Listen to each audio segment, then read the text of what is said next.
You've made it to nearly the end of my multi-part series on giving a TEDx talk. Today, I'm going to address the big question. How do you get a TEDx talk?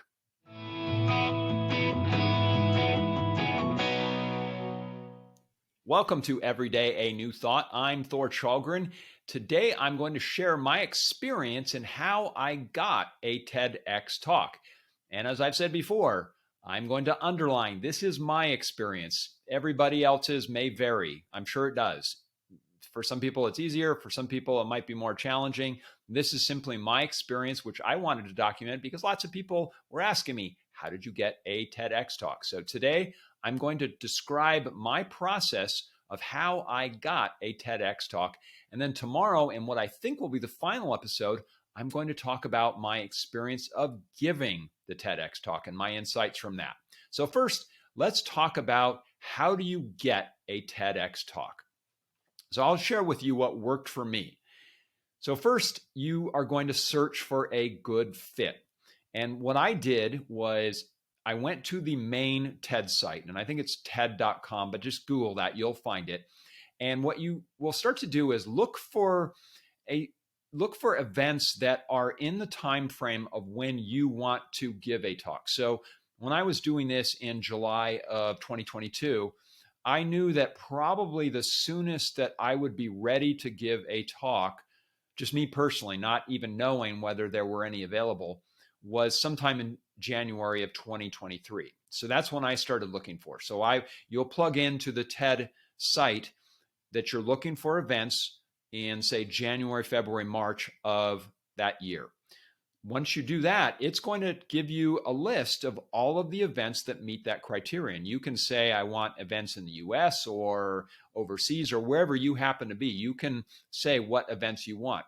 Now, you'll see all sorts of events listed there. Some might be student events, some might be university events, some might be salon, some might be TEDx women events. So you're going to have to discriminate which ones actually apply to you, because if it's a university or student event, you might not be able to apply to that. So that's the first step, is you're going to look at those event pages and then start to make a list. And in my case, I created a spreadsheet where I'd find events that I go, okay, that one looks like that's a good fit. That meets the criteria.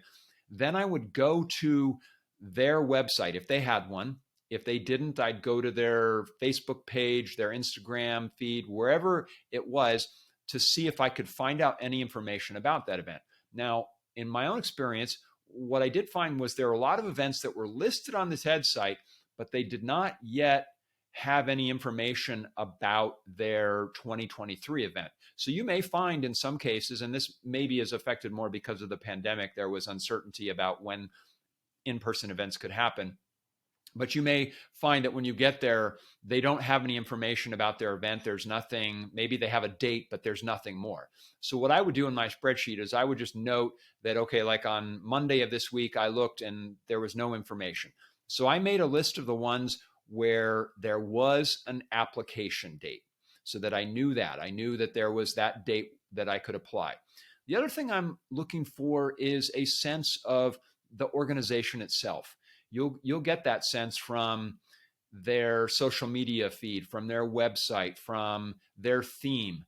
I'll say in the case of the event that I applied to and was a speaker at TEDx Anchorage, I was so impressed with their website, with their social media information. So I felt like, okay, if I was fortunate enough to be a speaker at this event, I knew they would do a good job based on what I saw on their social media and on their website. So that gave me some comfort to know that I believe this was going to be a really good event to be part of if that was possible. So you're next going to, once you find some events where they do have an application date, you're going to apply. And in most cases, the ones that I apply to, generally you're applying on Google Docs where there's a form and you're going to answer a bunch of questions. So things like, you're going to have to explain, how does your idea fit in with their theme? Now, not every event will have a theme, but they're going to, if they don't express their theme yet, because some of them might wait to see what talks they get before they decide their theme. But they are going to ask you to describe your idea. So you have to have already thought about an idea that's worth sharing, and you have to kind of distill it down. So in the case of my event, I knew that TEDx Anchorage 2023, their theme was entropy, which is this idea of chaos, of things breaking down, but also chaos and opportunity. So I then thought about my idea and looked at it and said, well, how can my idea serve that? So I was thinking about and framing my idea as why this would be a good fit for a conference with that theme. Then they're also going to ask you questions about why you, why are you the best person to give this talk? What's your background? And you'll need to think about this carefully, because one of the points that is important to note is that while having a TEDx talk can be great for your resume, you can't go out there, nor would you want to go out there and sort of opportunistically pitch your business. This is not an experience for you to pitch anything. This is an experience for you to share an idea. Now, having said that, that may redound to you in the long run to have the experience of sharing this idea and putting it out into the world, but you can't go out there, nor do you want to go out there and pitch yourself as someone who is only doing this for your own personal reasons. So you're going to apply. You want to keep track of it. Like I said, I used a spreadsheet to track all of the events that I was following. So I had the deadlines for when things were due. I would periodically, once a week, check to see if there was any new information on sites that I was sort of tracking. And I would do this on a regular basis. My own process was that I made a decision that I was going to apply to 5 events, and then I was going to make a new I was going to revise the approach, my goal after 5. I would see, did I want to keep going? I mean, I kind of knew I was, but make it a goal that you can manage. So if you advance, here's what you might expect. So in my case, I submitted my application, and somewhere in late August, I think, they told me that I had advanced to the next round. And what they asked me for, and this might be somewhat typical, is they asked me to send a video of myself sharing my idea in 1 minute. So this is your first attempt at describing your idea in 1 minute. It's going to help them see who you are, see how you are as a speaker. And again, you don't have to be a public speaker at all. You don't have to have any experience with that. They're basically looking to see what's your authenticity level. Who are you? How do you present yourself? And how do you describe your idea? There may be some people that just freak out at this. And that's probably also a good point for everyone to know is if you can put your idea down in 1 minute and share it in a video, okay, good. Then you can probably get to the next level. So for me, I did this on Zoom. I just recorded myself on Zoom and then exported it onto YouTube and then shared that link with them.